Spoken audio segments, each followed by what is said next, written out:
Hello there, very good evening and welcome to the news tonight. Your one stop for the day's top stories from India and across the world. I'm Tracy Shilshi and here are the headlines. Government announces more checks on political funding. Parties are told to file audited returns by December every year or lose their tax exemptions.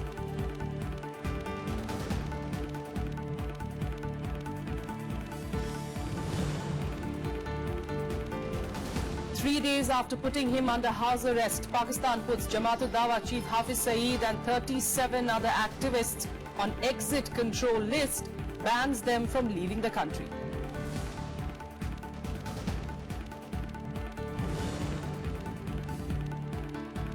DMK raises the issue of oil spill along the Chennai coast in the Rajya Sabha, 5 days after the collision of two ships. Mopping up operations are near completion.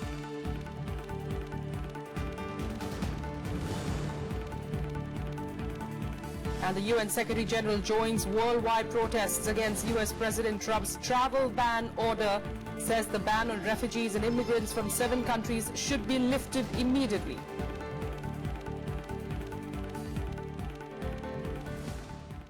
Top story this evening, a day after the Union Budget Revenue Secretary Hasmukh Adhia asserted that political parties will have to file audited returns by December every year or run the risk of losing tax exemptions. He also claimed that more than 50% parties do not file ITR on time. The government will also amend the law to keep the identity of people buying electoral bonds for donations to political parties confidential.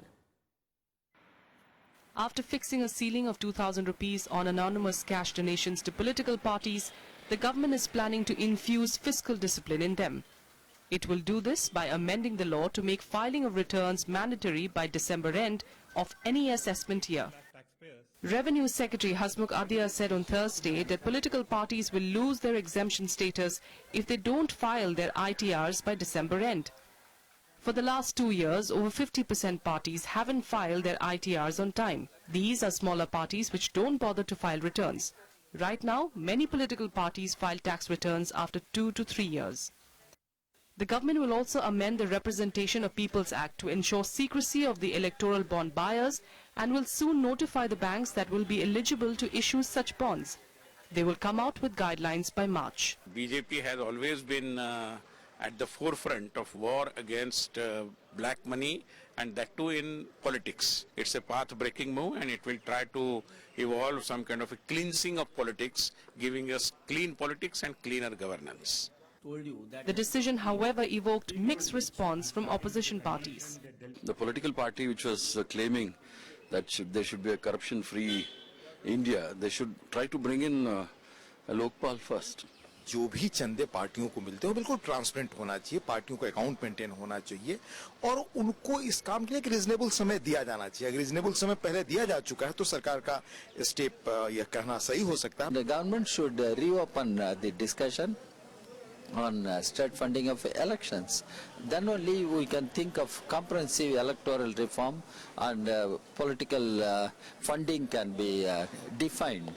Political parties registered with the Election Commission of India are 100% exempted from paying income tax under Section 13A of the Income Tax Act 1961, but only if they file their income tax returns every assessment year along with audited accounts, income, expenditure details and balance sheet. Kriti Mishra, Rajya Sabha TV.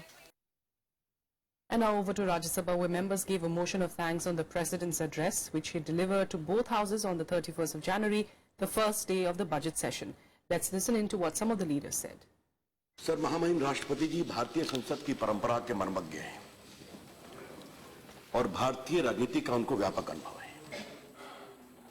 अपने उस लंबी यात्रा में उन्होंने भारत के विकास की यात्रा को भी देखा है और आज देश के संवैधानिक प्रमुख के रूप में उन्होंने जो बजट सत्र के उद्घाटन के अवसर पर अपने उद्गार प्रकट किए हैं वो देश के बदलाव का संकेत है. फौजों की सिक्योरिटी फोर्सेस जो आतंकवादियों के हमले से मारे गए, जाने जाया हो गए, 39 थे और पिछले साल इनकी संख्या बढ़कर दुगने से ज्यादा 82 हो गई. और हम भी अभी भी कहते हैं बहुत इंप्रूवमेंट हुई. और सैकड़ों जख्मी हो गए। ये चिंता का विषय हमारे लिए हो सकता है, लेकिन सरकार के लिए समाधान होना चाहिए। अगर सरकार चिंता का विषय कहेगी तो फिर मेरे ख्याल में पूरे देश को सरकार की पर चिंता करनी चाहिए कि सरकार चिंता करती है, सरकार हल निकालती है, सरकार चिंता नहीं करती, सरकार समाधान निकालती है, चिंता नहीं प्रकट करती। अगर आप लोग ने तय किया था कि डिमोनेटाइजेशन करना है तो आपने बनाया होगा, आपने पता नहीं किसको किसको बताया। अगर आप जैसे ही विद्वान लोग थे तब इसीलिए यह हालत हुई है इस देश की कि 135 लोग लाइन में खड़े होकर मर गए और इस देश की ये दुर्दशा हुई है। और मुझे आश्चर्य है इस बात का कि तर्क क्या दिया जाता है कि ये देश के लोग हमारे साथ हैं। कहीं कोई घटना हुई? ये क्या चाहते थे आप लोग कि सड़कों पर दंगे हो, एक जगह बैंक में लूट मार हो? ये चाहते थे क्या? अगर इस देश का आदमी समझदार है तो इस पे आप लोगों को दुख हो रहा है, इसलिए आप लोगों को दुख हो रहा है कि इस देश के आदमी ने लड़ाई नहीं की। जो वेनेजुएला में हुआ वो आप चाहते थे इस देश में हो कि सड़कों पर लड़ाई हो? ये चाहते थे आप लोग। We are asking for withdrawal of deposit limits. So yesterday the finance minister in his speech, sir, we didn't come from my party to listen to his speech, nor did we come the previous day, because we believe, and our point was, that for demonetization, Parliament was ignored. And that was our way of stating over the last 2 days that you people don't need Parliament, because you have a one-man band. And as you saw, they're absent for 2 days as a protest against demonetization. Trinamool Congress members appeared in the upper house today, but only to stage a walkout, accusing the government of indulging in politics of vendetta. TMC alleged that the centre was misusing the investigative agencies to target the opposition parties, but the government refuted all charges and reiterated its commitment to fight corruption. Trinamool Congress members came out all guns blazing in the upper house on Thursday, charging the NDA government of political vengeance for arresting their Lok Sabha leader Sudeep Bandyopadhyay. TMC leader Derek O'Brien tendered notice under Rule 267 and averred that the government was niggling his party members for opposing the centre's decision to scrap high-value currency notes. Political differences we can have, that's no problem with political differences. But since we flagged this on the 24th of November, the demonetization, Mamata Banerjee was the first person to flag it 1.5 hours after the announcement was made by the Honorable Prime Minister on the 8th of November. Not only Trinamool Congress, all opposition parties together were united on this. Why is this political vendetta happening? Minister of State for Parliamentary Affairs Mukhtar Abbas Naqvi rubbished these claims and denied the government's involvement in the arrests made in the chit fund scam in Bengal. Corruption और scam के मामले में court का निर्णय है, सरकार का निर्णय नहीं है। और करप्शन और स्कैम के मामले में पूरा देश जीरो टॉलरेंस नीति के साथ काम कर रहा है और जो भी करप्शन और स्कैम या चिट फंड के मामले में जो भी उसमें दोषी है, कानून अपना काम करेगा। इसमें सरकार का या पॉलिटिकल वेंडेटा कहां से आ जाता है? The TMC members, however, continued their protests and accused the government of launching a political witch hunt. They also staged a walkout from the house. Witch hunting indulged by the government, we are staging a walkout. Yeah. Now,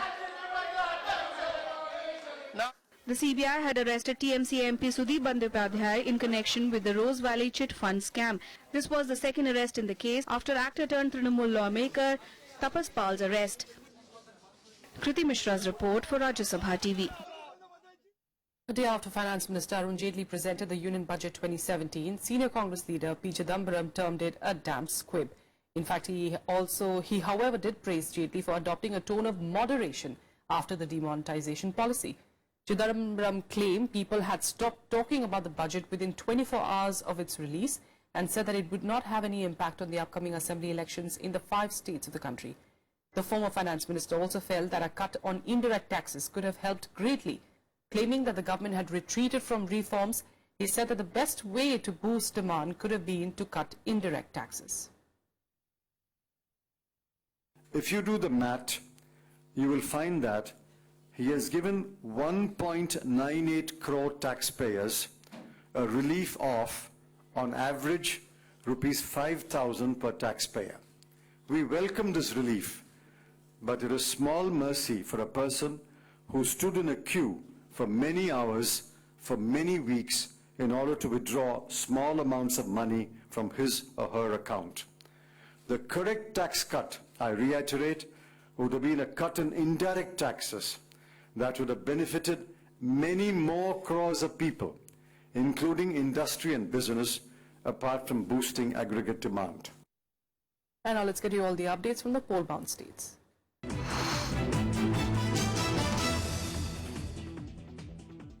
All right, the campaigning for the assembly elections in Punjab and Goa came to an end on Thursday, and polling for the two states is slated for the 4th of February. Voting will take place for the 117 seats in the Punjab Assembly, for which 1,145 candidates are in the fray. Punjab will witness a multi-cornered contest on all assembly seats. While the Congress is going alone on 117 seats, ruling Shiromani Akali Dal and its ally BJP will contest on 94 and 23 seats respectively. A new entrant to Punjab Assembly elections, Aam Aadmi Party, has fielded candidates on 110 seats and its ally Lok Insaf Party on 7.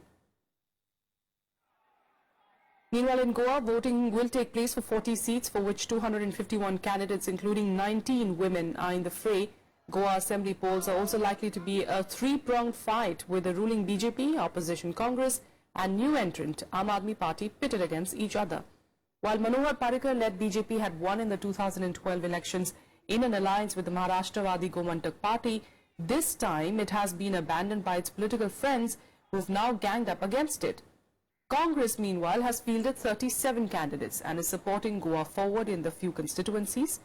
BJP is contesting on 36 seats and has extended support to independents in 4 constituencies.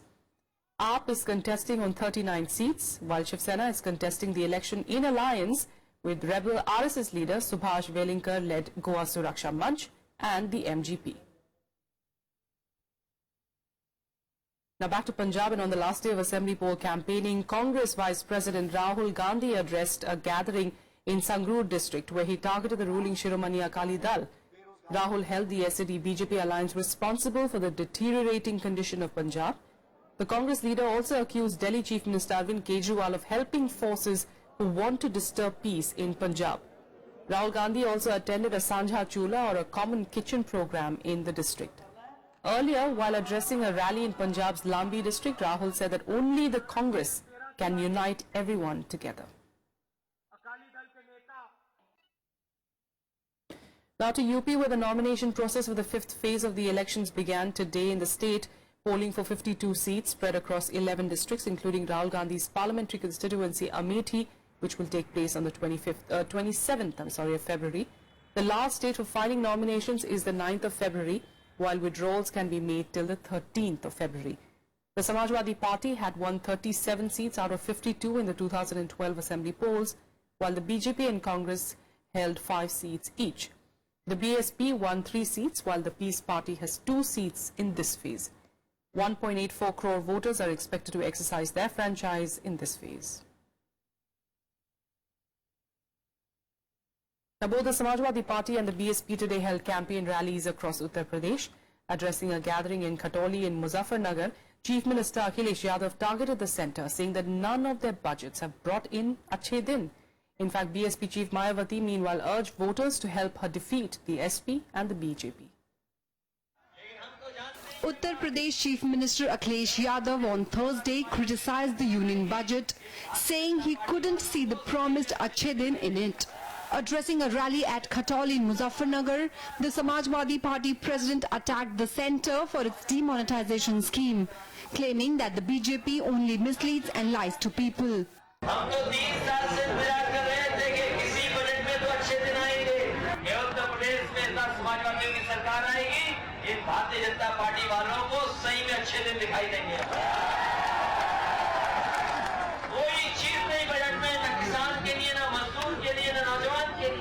BSP Chief Mayawati also addressed a rally in Bulandshahr, where she targeted both the ruling Samajwadi Party and the BJP. She said opposition parties using fake opinion poll surveys will be ousted after results. She further added that if the BJP comes to power, it will finish reservations. Mayawati also attacked the Congress for forming an alliance with the Samajwadi Party. देश के दलितों, पिछड़ों व अल्पसंख्यक समाज के लोगों का अधिकांश मामलों में पहले से भी काफी ज्यादा शोषण व उत्पीड़न आदि किया है। अल्पसंख्यक समाज के लोगों को अपना एक तरफा वोट सपा को न देकर अकेले बहुजन समाज पार्टी को ही देना है। Elections to the UP Assembly will be held from February 11th in 7 phases. The House has 403 seats. Bureau Report, Rajya Sabha TV.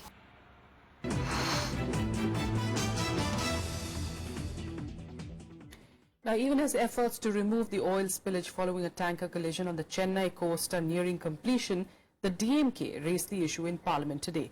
Questioning the government's efforts to mop up the oil sludge, the party highlighted its threat to marine life in the area. 5 days after the oil spill on the Chennai coast, triggered by the collision of an LPG tanker with an oil tanker, operations to clear the sludge are nearing completion. Manual and mechanical cleaning is underway to mop up the spill at the Ramakrishna Nagar Kuppam beach.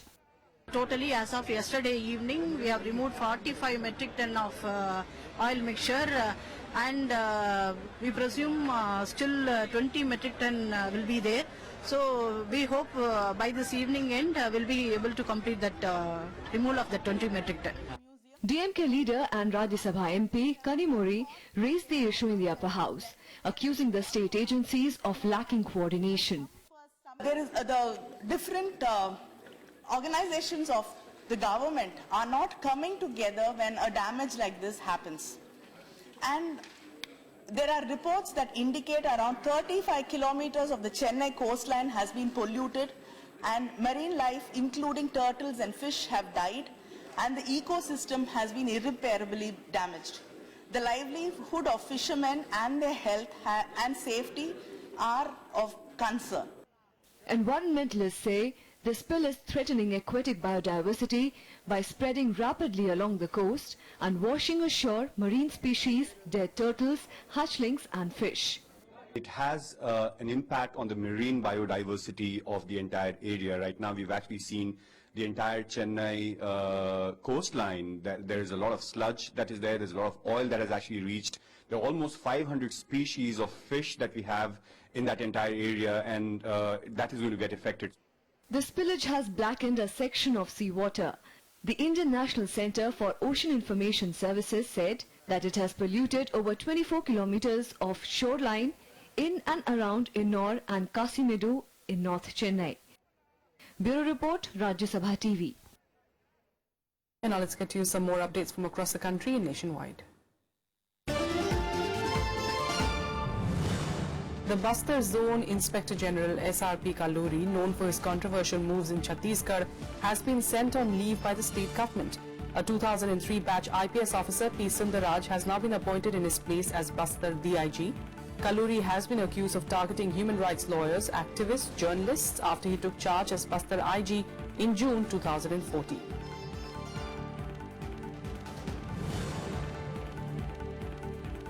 Security forces today detected and defused an improvised explosive device on the Srinagar-Jammu National Highway in Pampur area of Pulwama district. Police officials said that the bomb disposal squad was rushed to the spot and they destroyed the explosive.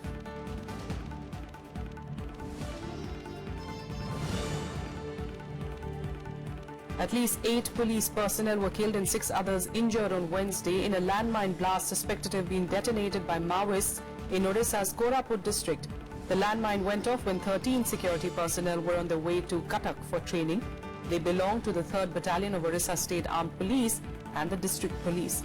The blast is suspected to have been triggered by the Red Rebels operating in Andhra-Orissa border areas. Odisha Chief Minister Naveen Patnaik termed the incident a cowardly attack.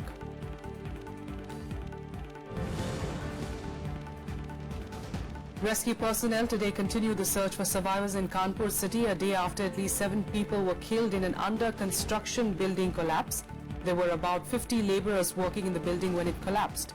NDRF and army personnel sifted through the debris to pull out survivors from the wreck.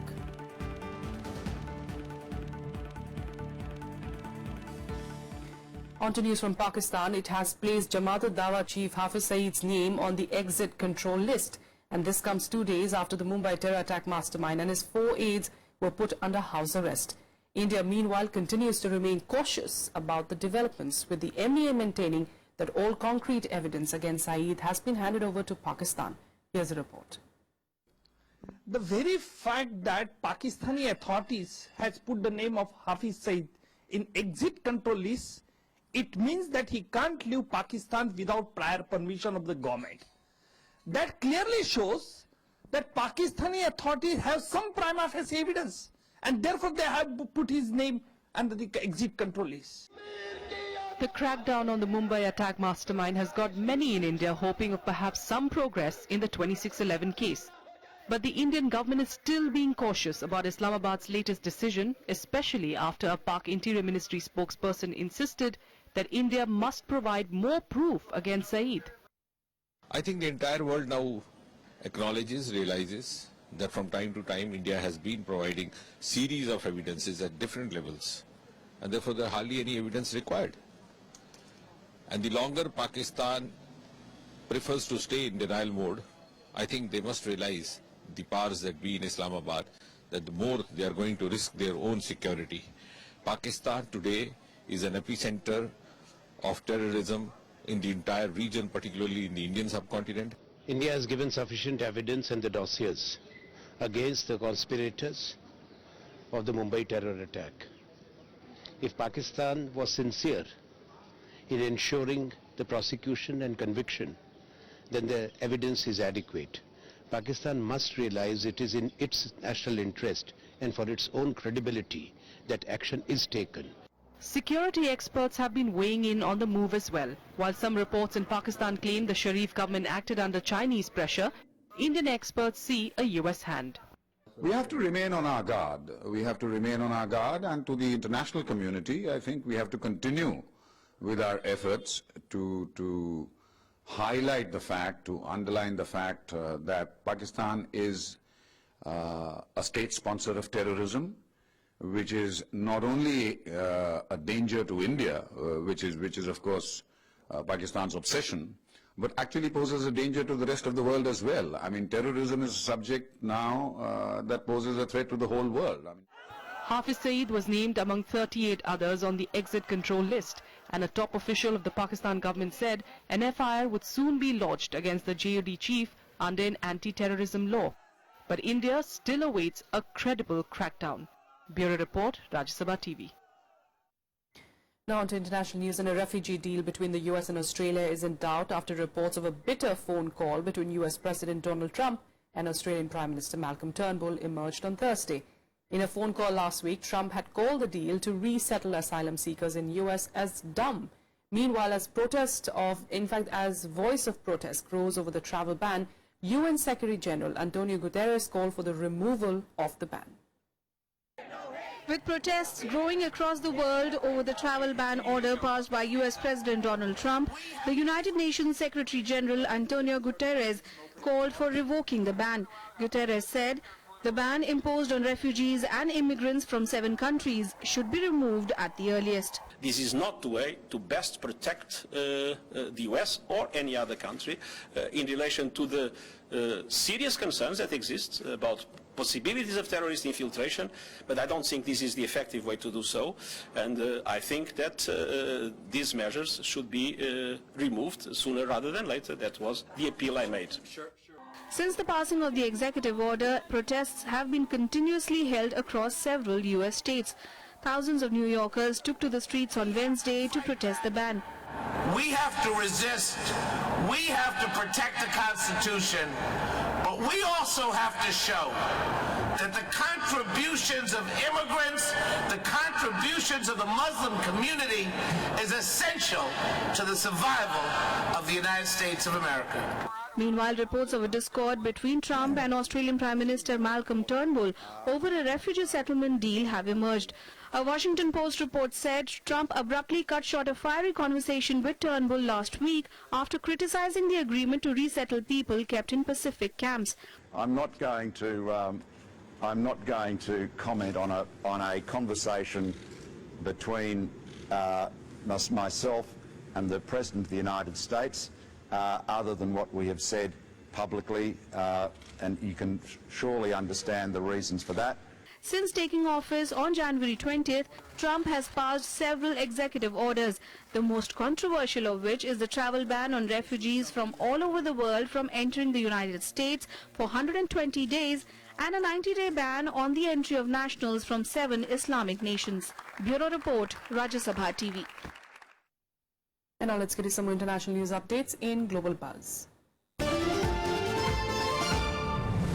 The UK Parliament on Wednesday voted in favour of allowing the government to begin Brexit talks. Members of the House of Commons voted by 498 to 114 to advance the bill that would give Prime Minister Theresa May the authority to invoke Article 50 of the Lisbon Treaty, the formal process of leaving the EU. The bill now faces further scrutiny in the Commons and the House of Lords before it can become law.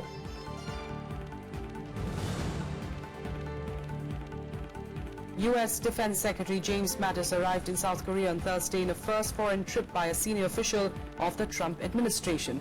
Mattis held a meeting with South Korean Prime Minister Hwang Ko-yan and assured Seoul of US commitment to security deals in the face of threats from North Korea. South Korea and US have deployed anti-missile system THAAD to protect against North Korea's growing missile and ballistic capabilities. China has reportedly tested a new version of a missile that can carry up to 10 nuclear warheads. The flight test of the DF-5C missile was carried out last month using 10 multiple independently targetable re-entry vehicles. The timing of the tests coincided with the election of Donald Trump as US President, who signaled a tougher stance against China over a range of issues from the trade deficit to Beijing's military buildup in the disputed South China Sea region.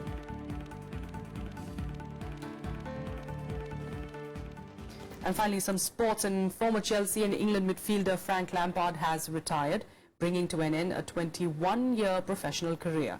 The 38-year-old, who spent the last year with New York City Football Club in Major League Soccer in the US, announced his decision via social media on Thursday.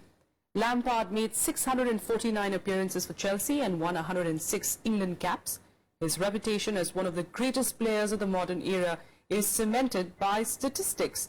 When he left Chelsea in 2014, he was the club's record goal scorer with 211 goals from 649 appearances. Lampard was central to the most successful spell in Chelsea's history, winning 11 major trophies, including 3 Premier League titles and the Champions League in 2012. He also won 4 FA Cups, 2 League Cups and the Europa League.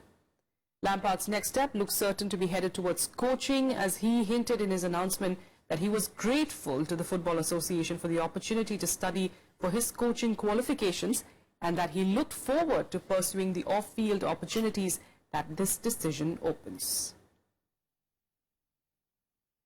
And that's all we have for you on the news tonight. Thank you so much for joining us.